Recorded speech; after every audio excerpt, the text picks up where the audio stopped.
Well, no rest for the weary, folks, as round after round of severe weather and flooding continues to plague the United States over the upcoming work week, starting this afternoon with severe weather from eastern Colorado up to western Minnesota. We'll see organized severe weather, all hazards possible, tornadoes, particularly in western Nebraska along a boundary there.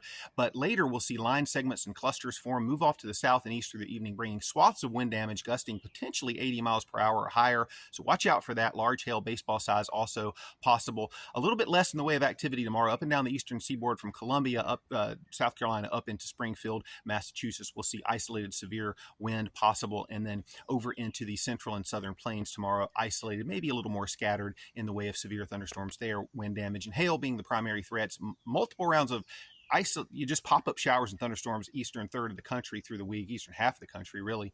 And then later on this week, we'll see an organized severe weather event return to the northern plains, Dakotas, Minnesota under the gun, potentially with line segments producing destructive winds as a piece of mid-level energy works in there. In the meantime, down in Texas and up in the Delmarva region, flooding continues to be a concern with the remnants of Chantal moving up into the mid-Atlantic and producing several inches of rain there. Texas has continued to see flooding in south central Texas around Waco and San Antonio and Austin and places in those areas. Be careful around there. Lots of river flooding, flash flooding going on. Several more inches of rain could fall as little pieces of energy kind of rotate around and kind of sit there and spark off heavy showers and thunderstorms with efficient rainfall rates. We saw a lot of rain in North Carolina yesterday.